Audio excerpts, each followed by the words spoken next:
Hi, everybody. Thank you for joining us for this video recording. My name is Bailey Hamblin. I'm an access specialist with the Disability Resource Center on campus. I use they, she pronouns, and I work with students primarily who have physical impairments as well as health impairments. And I'm going to be presenting with my colleague, John Lee, who can introduce himself, and we're going to be talking to you all today about how to be a disability community ally, strategies for identifying and addressing ableism. We'll talk about what ableism is, what it looks like, and then hopefully give you some tangible tools and kind of actionable items to walk away with to start, building in anti-ableist work into your everyday life. So welcome. Thanks, and I'm John Lee, and my pronouns are he, him, his, and I'm an assistive technology specialist here at the DRC, and I work primarily with students on ways to use technology to enable them to do all the things they need to do as students: reading, writing, math, time management, test taking, note taking, and also work with the university on issues around digital accessibility and making sure our products, our services, our websites, and our instructional materials are accessible. So to kick us off, we kind of wanted to start with introducing the concept of disability as an identity and disability as a form of diversity. We want to note that disability is one of the only forms of identity that an individual can enter into suddenly and without consent. Most people at some point will acquire a disability in their life, whether it's temporary or permanent, whether it's from birth or comes with age. So wanting to acknowledge that it does impact almost everybody in life. Also acknowledging that disability spans all other facets of identity, including ethnicity, race, gender, religion, sexual orientation, and other identity factors. So we'll talk a little bit later just about the intersectional nature of disability and how ableism intersects with other forms of oppression. Also wanting to acknowledge that biological and bodily diversity is a natural part of life. And then speaking to disability as an identity, disability can be a source of pride for folks that choose to identify themselves that way. We've seen kind of an increase in disability pride movements and marches and that kind of stuff. And there is a rich history to the disability rights movement. Also wanting to acknowledge that when talking about disability, the emphasis shouldn't be on deficit. Disability is not something to be pitied, feared, or fixed. And then also acknowledging the concept of neurodiversity, which speaks to, just mental ability and posits that all minds have value and can bring unique contributions to the table. So when we're talking about folks with ADD, ADHD, autism, mental illnesses, really acknowledging the mental illnesses and cognitive impairments and stuff, that those are also part of the disability community. And yeah, like I said, bring great contributions to the table as well. We did also want to talk about the social versus medical models of disability, if any of you have heard of that. So on the left side of the screen is an image on the social model of disability, and on the right-hand side is an image on the medical model of disability. Basically, the social model of disability posits that rather than folks being disabled by their, diagnosis or whatever limitations that they experience within the body, that folks are disabled more so by the way that our society is built, both physically, architecturally, but also attitudinally, and the prejudices that they face. The world is not necessarily built for perhaps somebody that uses a wheelchair, so they are disabled in the regard that society was not built to include their needs, their access needs. Versus the medical model, it talks about the problem being the disabled person, the problem being the diagnosis, being the the disease, the functional limitations, whatever it may be. But we also want to acknowledge as well that both of these things are valid, and both models kind of impact folks, and that the societal, barriers to things can be very real, but then also, the biological and physical symptoms that you're experiencing can be very real as well. I think the thing to take away from this too is just, if you haven't heard of these different models, to kind of expand your thinking about the ways that society can disable folks, versus thinking about the disabling necessarily, stemming from that disability itself, or the diagnosis, or whatever it may be. Um, we want to acknowledge the spectrum of disabilities that exist out there, and not only the spectrum of disabilities, but also, the spectrum within each disability. So types of disabilities that exist: physical disabilities, visual impairments, hearing impairments, mental, illness and psychiatric disorders, cognitive and learning disabilities, medical and health impairments, speech and language disabilities and impairments, brain injuries, chronic pain. We want to also acknowledge that some of these disabilities are visible, but a lot of them are invisible, and those are just as valid and have just of an impact on folks' lives and folks' abilities to, access various facets of life and society. We also want to acknowledge that very often folks are experiencing co-occurring disabilities. So, with health impairments or with chronic pain, we often see, a mental illness overlying that. And so just wanting to acknowledge the way that different disabilities overlap on top of each other and intersect with each other, and how that makes things a little bit more nuanced for folks. And then, like I said, also wanting to acknowledge that the symptoms and kind of functional limitations within each different type of disability can exist on a spectrum. So if you've met, one person with one disability, they might not look or act or feel or speak the same as another person with that same disability. And on the slide, we have an image that says not all disabilities are visible, and then a chart that talks about permanent versus temporary versus situational kind of disabilities. So one example from that image is touch. So under a permanent disability, it would be somebody who is an amputee or is missing one arm. Under temporary, it would be somebody experiencing a temporary arm injury. Situational would be a new parent. So the image shows a mother holding a child. And so we want to acknowledge that limitations exist on these spectrums that include permanent, temporary, and also situational. And when we talk about inclusive design later on, we want to acknowledge that practicing, the tenets of inclusive design benefits everybody that exists, within the spectrum of limitations from permanent to situational. We did also want to acknowledge and just talk to you about the types of disabilities that we see here with our students at Cal Poly. So on a national level, 1 in 5 Americans have a disability, which is about 56.7 million Americans. 90% of disabilities on college campuses are not visibly apparent. So again, speaking to those invisible disabilities or not visible disabilities. In the general population, that number is around 70% of disabilities not being visibly apparent.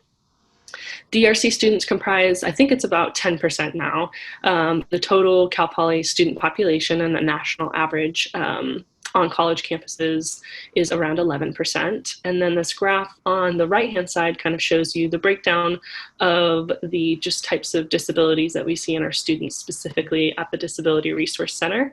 So you can see under the primary category, some higher numbers that we have are students with ADHD, students with health impairments, which includes a variety of things from, diabetes, epilepsy, Crohn's, IBS, POTS, all that kind of stuff. Seeing some also higher numbers with students with learning disabilities, and also psychological, which can include depression, generalized anxiety, bipolar disorder, schizophrenia.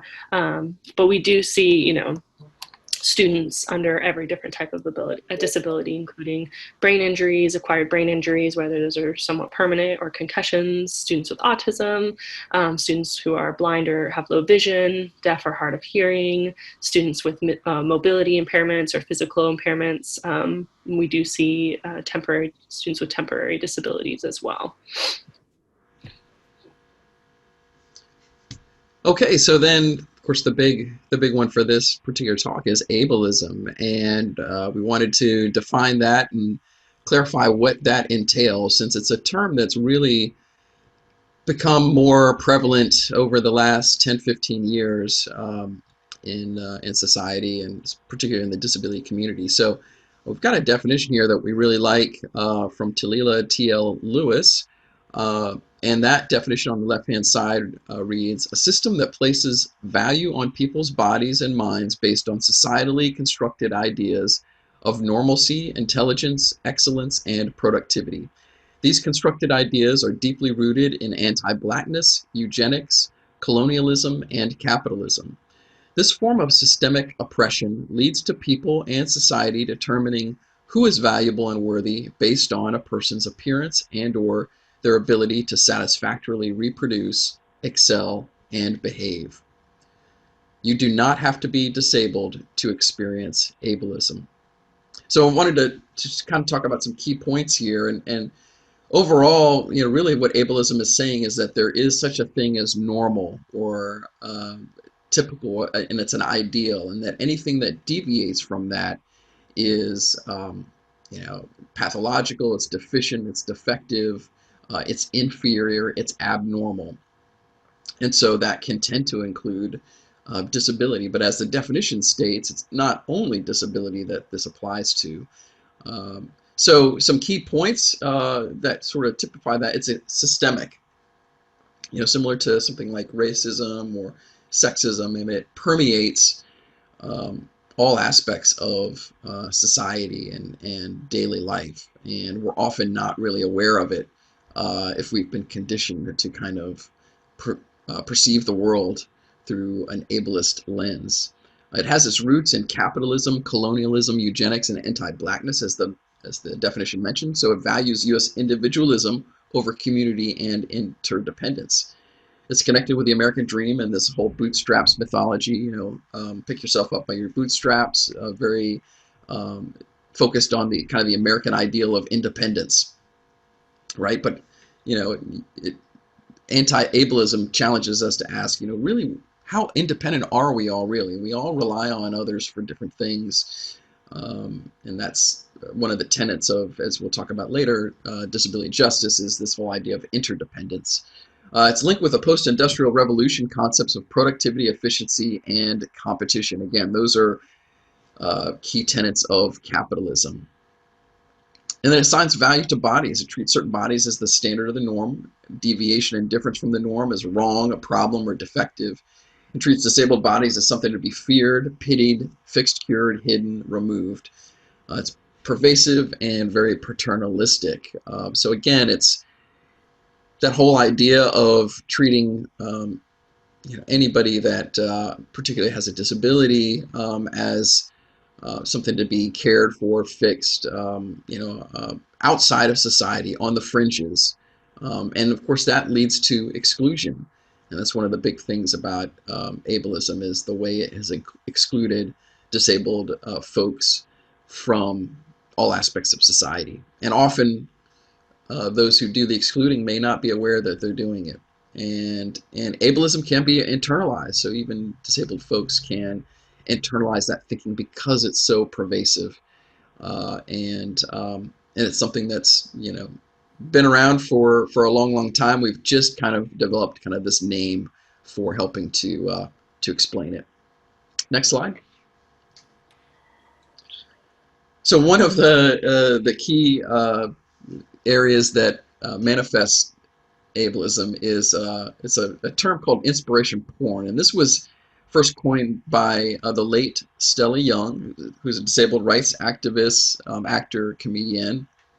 She had a TED Talk, which we highly recommend you check out. It's called "I'm Not Your Inspiration." Thank you very much. And she, like I said, she coined the phrase, and really what it does is inspiration porn can be a lot of different things. It's the stories we tell, it's videos, it's um, uh, social media posts sometimes. It's anything that characterizes the disabled person as courageous, brave, overcoming their disability. Again, popularly used in social media, in advertisements even, and memes. You can see here on the right, there's a couple of images. One shows a track athlete, a long jumper, who's bilateral amputee, so he's got prosthetic legs. And the caption is on the photo is "Limitations live only in our minds." There's another image right below it, shows a young child, also an amputee, who is running on prosthetic legs, and it says your excuse is invalid. And invalid is can also be pronounced invalid, which was a derogatory term used in the past for disability, although at the time it was not considered derogatory. It's more considered derogatory now, but then it was a typical term used for disability. And we'll get into language here in a little bit. But the overall effect is it objectifies the disabled person for the benefit of others. And again, just like with ableism in general, I mean, even disabled folks may rely on or utilize inspiration porn, again, because it's just so prevalent and it's a frequent way that we see disability depicted. And unfortunately, it has the effect of othering people with disabilities, making disabled folks seem as though they're not part of society. There's something to pity or put up on a pedestal. And they're not real authentic portrayals, and we'll get into that. So, uh, related to that, microaggression examples. Microaggressions related to ableism are a frequent thing that we see with, especially in our interactions. And so here's some of the ones that are frequently used. And I, as a disabled person, have heard a lot of these. I use a wheelchair, so I'll go through and read some of these. You don't look disabled. It's good to see you people out and about. I hope you don't mind me asking, but what's your disability? First thing asked upon meeting a person often. Uh, what's wrong with you? And that, again, that's often the first thing asked upon meeting a person. You should try this, meaning some remedy or strategy. It worked for me and will probably work for you. And this is often said by the person who doesn't have that disability. I don't think I could do it if I were in your shoes. It must be nice getting special treatment. After seeing some disabled person do that, I have no excuse not to do it. Yay, you did it, cheering disabled person on for doing an everyday task. Next slide. So inclusive language, this is a big one because one of the things that we can do starting with is just the way we talk about disability and the way we address folks with disability in our interactions and the way we write about it and the way we portray it. Uh, and so there's a difference really between person first and identity first language. And what we've seen in more recent years, especially with around the time when the Americans with Disabilities Act was passed, was this idea of person first, person with a disability. The idea of focusing on the person and the disability is just part of that. And that's a commonly used approach, particularly in journalism or in situations where you may not know what the person's preference is. But some disabled folks, myself included, prefer to use identity first language where you say disabled person. So it's more something that you see when you're really wanting folks to know that you don't feel stigmatized, that in fact you feel like disability is an important part of who you are and may even have a sense of pride about that. So we see that with a lot of other social minorities or marginalized groups. There's a photo or a picture off to the side that says mental disorders are not adjectives. And so these are just some of the examples that unfortunately make their way into our everyday language. Things like, my mom yelled at me yesterday, she's bipolar. You almost gave me a panic attack. You look so anorexic. My OCD is coming out again. I stayed up until 1 a.m. My insomnia is so bad. I swear I'm like retarded. Quit being psycho. Oh yeah, yesterday I was feeling really depressed. So what we want to do is avoid using those types of terms because they create a negative association with disability, and they can be offensive to those who may have mental illness or other disabilities, physical cognitive and otherwise. So crazy, insane, OCD, bipolar, lame, retarded, all negative connotations and used in negative ways.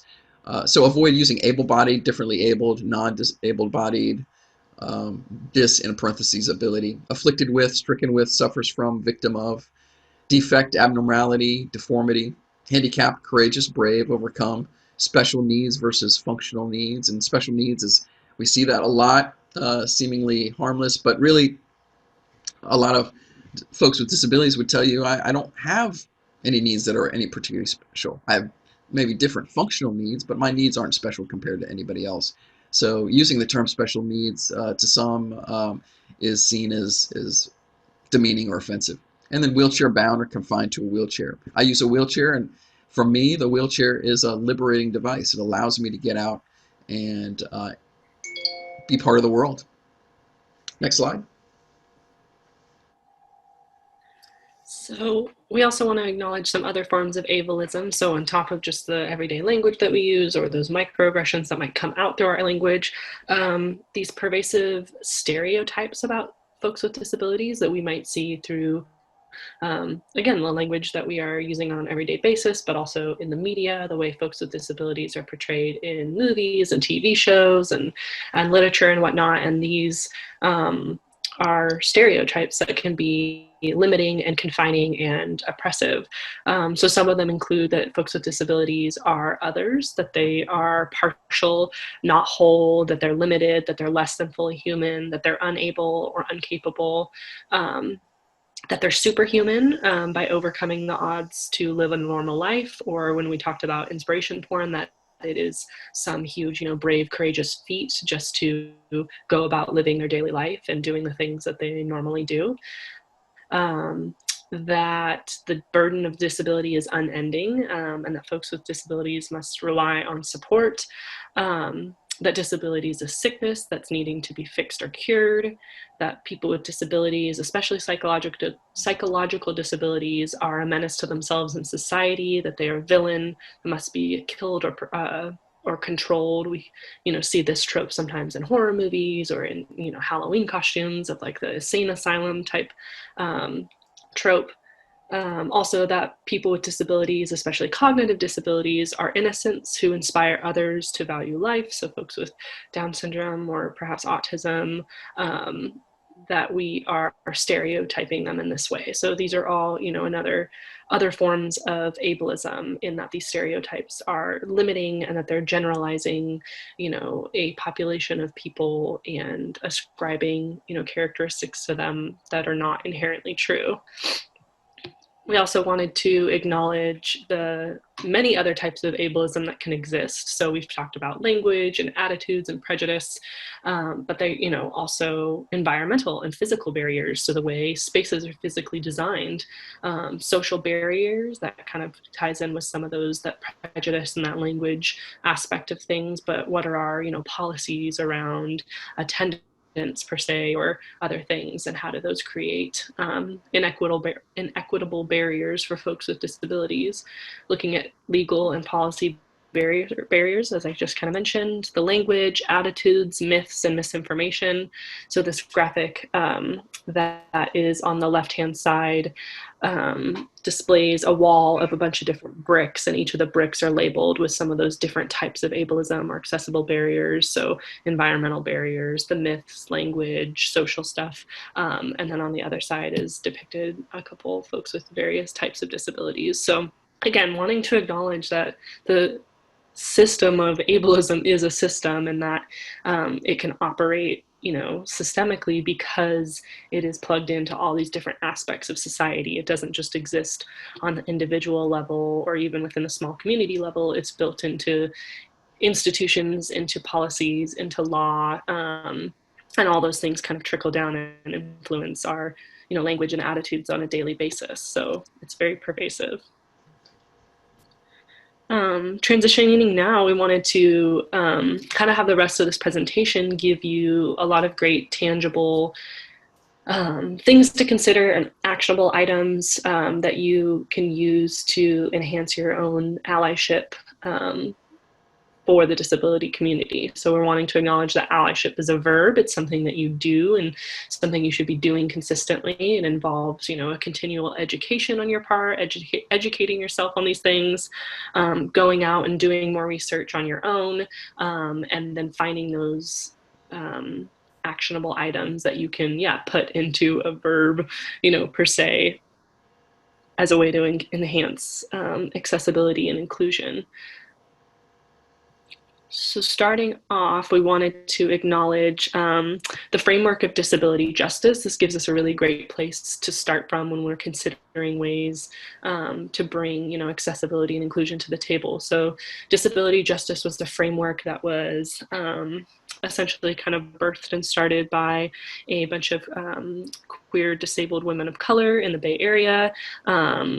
And these are the different tenets of it that it focuses on, but it focuses a lot on intersectionality. So again, bringing, the most marginalized voices within the disability community to the forefront. So we're bringing, Black disabled voices to the forefront, Indigenous disabled voices to the forefront, trans disabled voices to the forefront, folks that are experiencing the most marginalization, really lifting those folks up. Again, that ties in with the leadership by the most affected. So letting those folks kind of lead this movement and define their need for accessibility on their own. It's very anti-capitalist, which John had talked about in the definition of ableism. It's very linked with capitalism and this emphasis and focus on individuality and the need to be productive on a certain time frame and to a certain degree. So it really works against that. It has solidarity across different activist causes and movements, such as anti-capitalism and these other, movements against other forms of oppression. It recognizes people as whole and wholeness. It works with sustainability, so both with environmental sustainability, but also with personal and bodily sustainability. So really acknowledging that we're not wanting to burn ourselves out during doing this work, and that self-care and care for the body and care for each other and community aid is super important in sustaining ourselves and our bodies for existing and doing this work.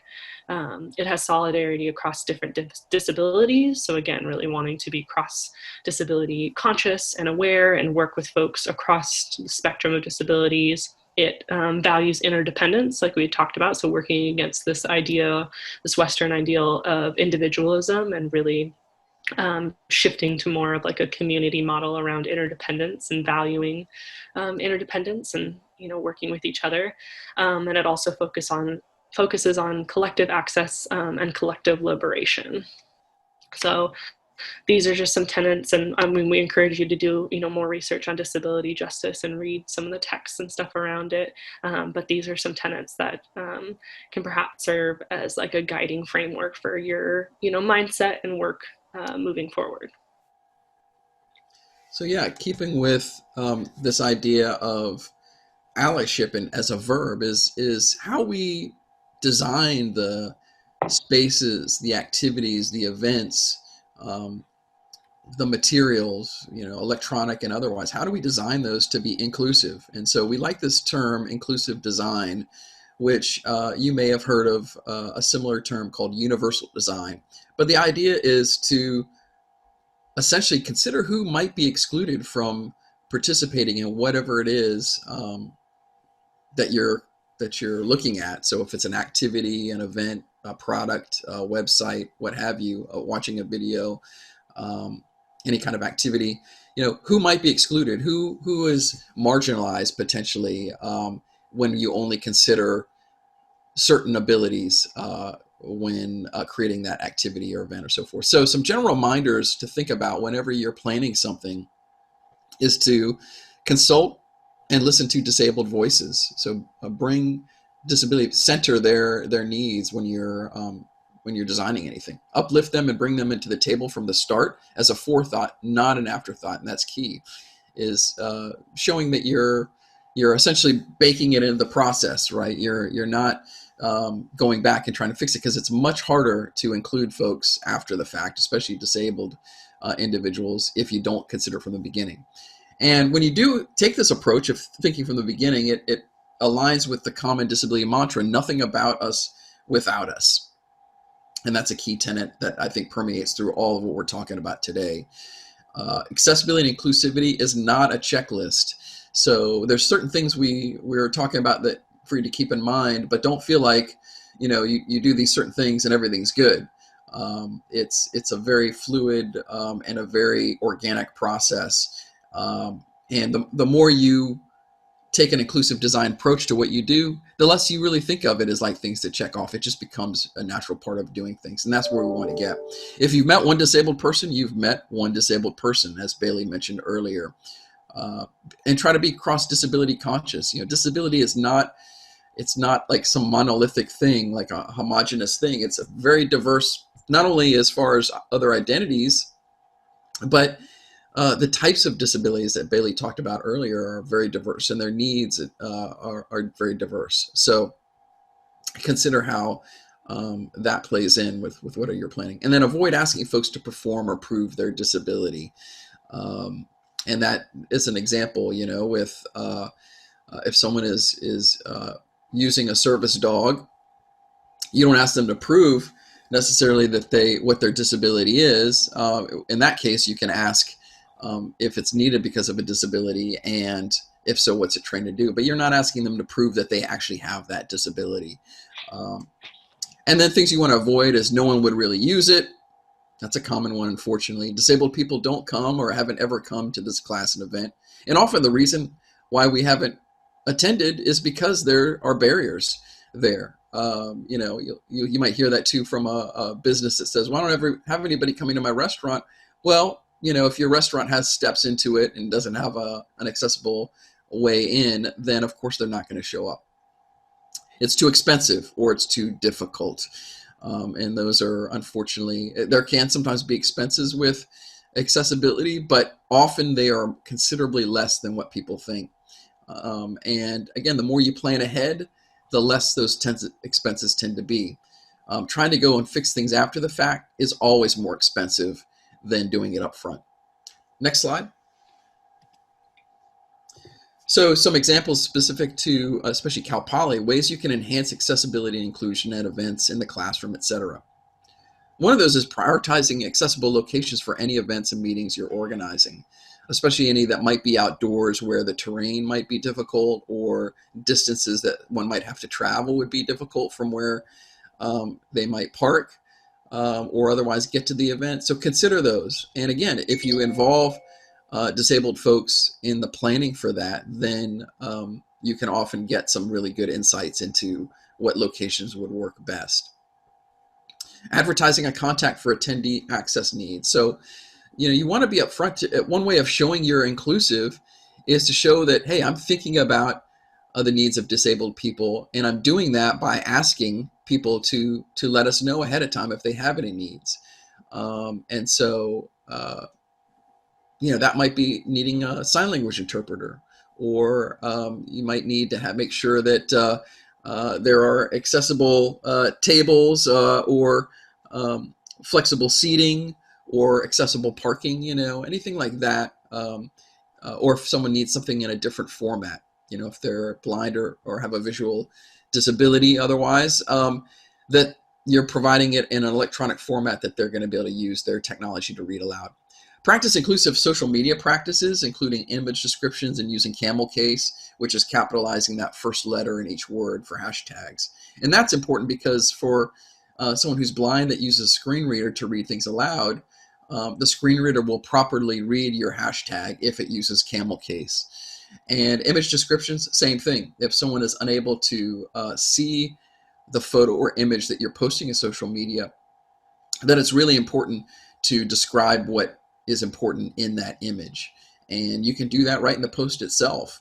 And that makes it accessible to anybody who's blind or has low vision, but it also makes it clear to anybody that may not really understand what's going on in the image.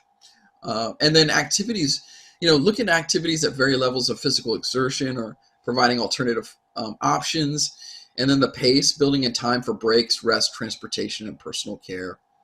Again, considering that folks are coming into your events and activities from all different abilities, whether they identify as disabled or not, you're making your activity more inclusive and you're saying, hey, you're welcome here. Next slide. And then continuing with this, for programs and presentations, ask if the videos being shown are going to be captioned. You know, there's things you as a participant can do ahead of time to help advocate for inclusion of disabled folks. And one of those is saying, hey, are you going to show captioned videos, or are you going to provide live transcription during your presentation, especially if it's going to be online? Providing materials in multiple formats, we mentioned that earlier. So especially as a Word document or a PDF, or as the PowerPoint itself. Providing trigger warnings for content and safe spaces to exit to. So again, that applies to anybody that may find what you're talking about difficult to deal with. And then consider seating needs near the front, near exit, ability to move around and get up, and trying not to isolate disabled folks in one area. Now, it's important to have at least an area designated for someone who needs the services of a sign language interpreter. So you want them to be able to see that, but and be able to access that clearly. But you don't want to isolate anybody to any one particular area. So as much as possible, flexible seating and spreading out the seating throughout your area. So having, if you have many rows of seats, having a cutout in some of those, in multiple rows, where a wheelchair user could be. And then personal things, identify yourself explicitly as an ally. Identify the nearest restroom, water fountain during each program. Wearing name tags is really helpful for everybody. Having a supply of extra water and snacks, and having emergency contact info and plans. So you can see it with a lot of these things. As we mentioned earlier with inclusive design, when you design things to be inclusive of disability, it tends to benefit everybody. And that's really one of the key mantras, is that accessibility in general, we find, tends to benefit everybody. So as I mentioned a little bit above, captioning videos, of course, are important for anybody who's deaf or hard of hearing, but anybody who's learns better or appreciates being able to read text as they hear it benefits. Anybody whose English is not their first language will benefit.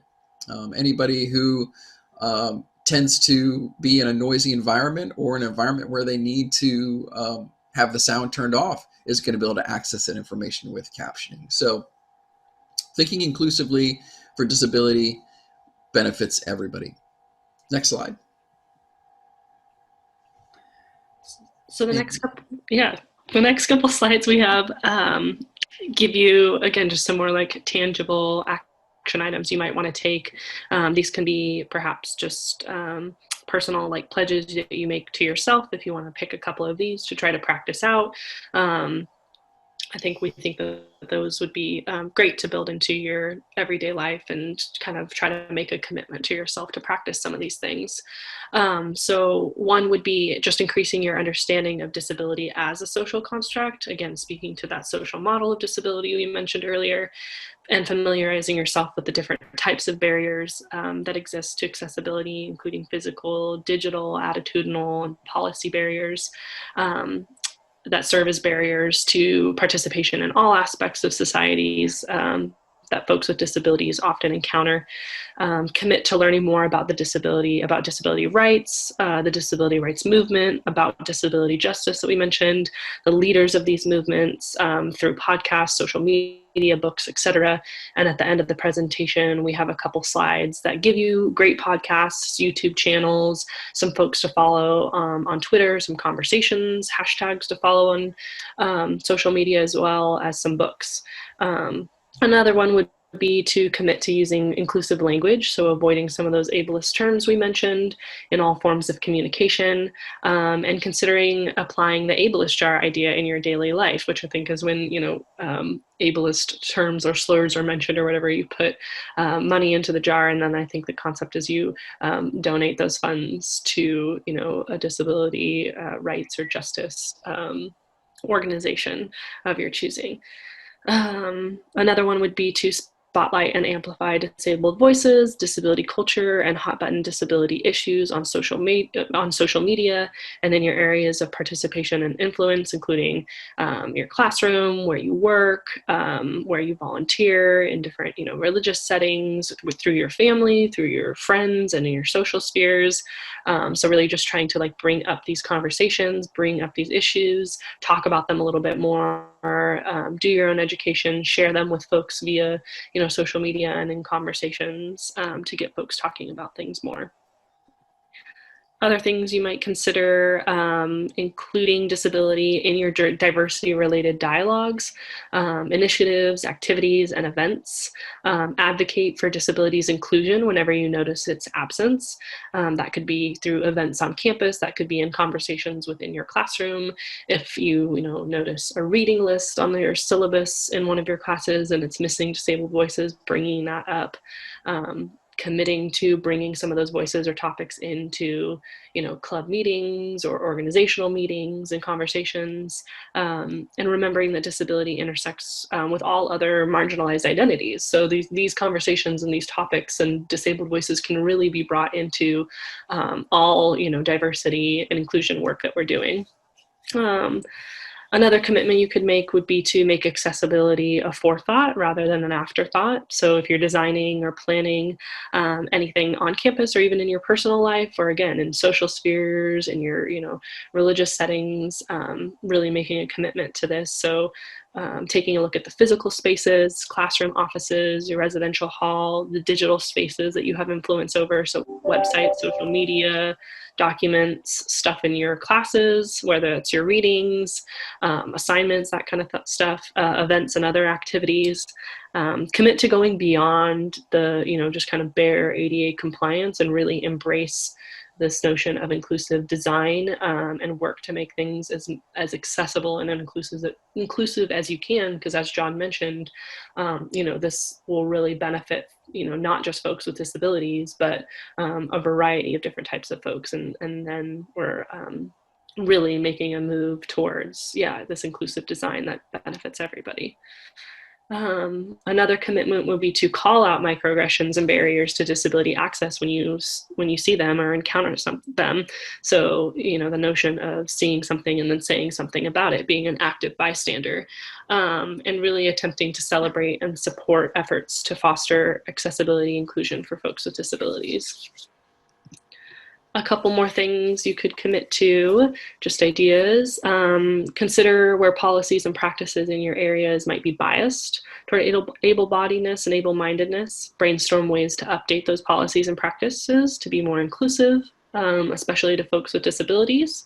Examples might include attendance policies, technology use in the classroom, methods of assessments, so types of tests and exams, job descriptions. When you're thinking about stuff inside of the classroom, consider applying universal design for learning to principles to your instruction. And if you, are a student within the classroom, think about ways that you can start these dialogues and these conversations with your professors when you see things are missing. Or if you're serving in a leadership capacity in an organization on campus, so with Week of Welcome, with different clubs in your Greek life organization, think about the ways that you can enhance accessibility, and work to dismantle ableism within your own organizations with any kind of, sphere that you have power over. Another thing to commit to might be taking to heart the disability mantra of nothing about us without us when you're planning and creating anything on campus or in your personal life. So actively involving the input of diverse folks with diverse disabilities and encourage them to lead efforts whenever possible. The Disability Resource Center is always, welcome to do consultations with you to talk about accessibility of your programs, of your events, of your areas, to, troubleshoot different ideas and stuff with you. So we welcome that, collaborative work together. You might also want to recognize and acknowledge the able privilege that you enjoy in your everyday life. If you don't identify as being disabled, hyperlinked here is a brief abled privilege check. So just again, it's always good to start with personal reflection and really reflecting on the privilege and the benefits that you enjoy and are privy to and then reflecting on the ways that that might be different for folks with disabilities.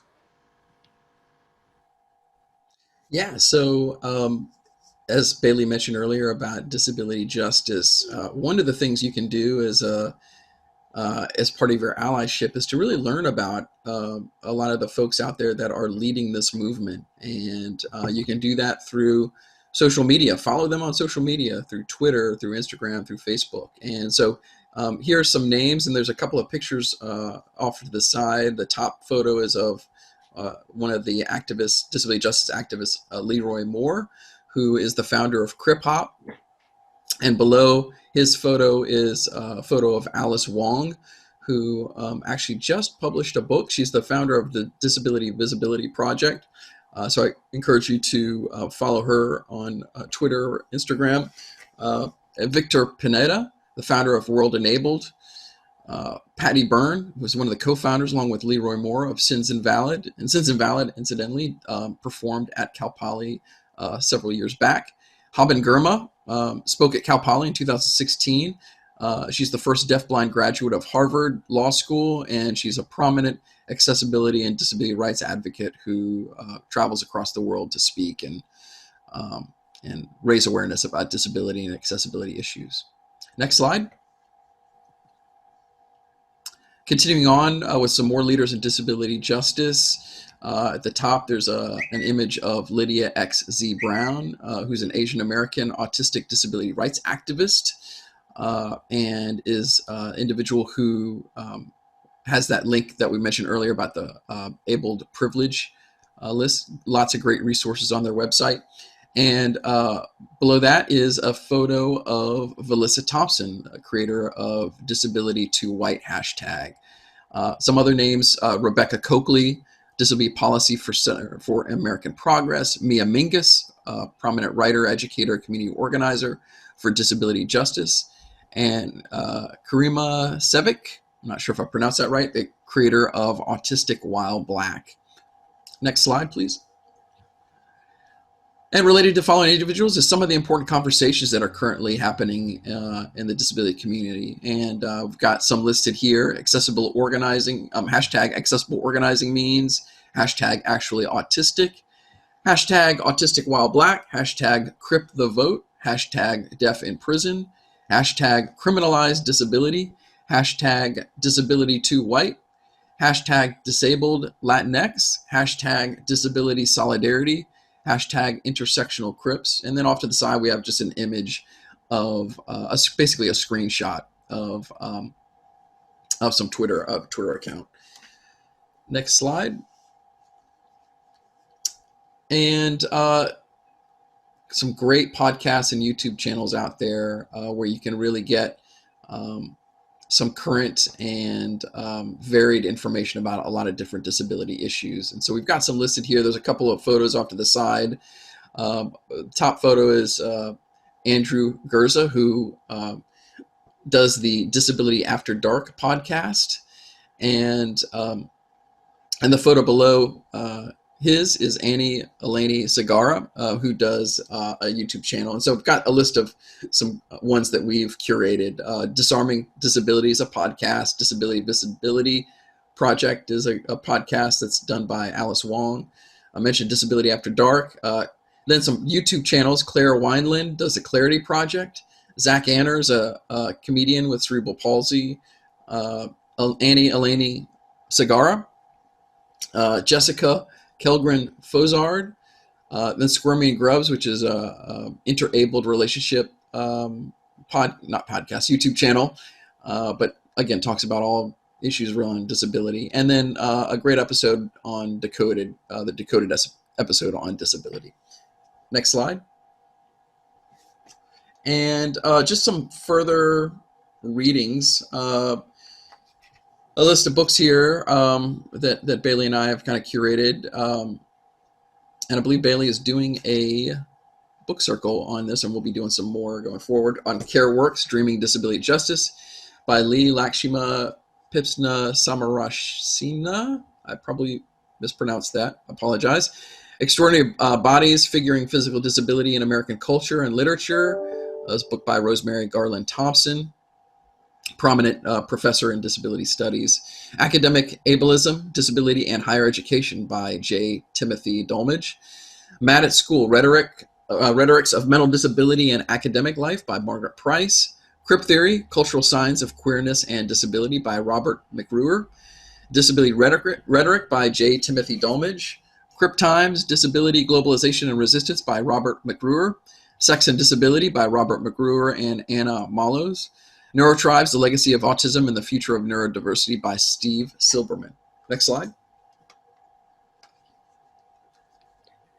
And then we also And, wanted oh, go ahead. to, yeah, end on some campus, local, and national resources for you to kind of peruse. So on campus, um, through the Disability Resource Center, we have the Connections program as a social program to get students of various, any type of disability or allies to get together and just have like a social space to connect.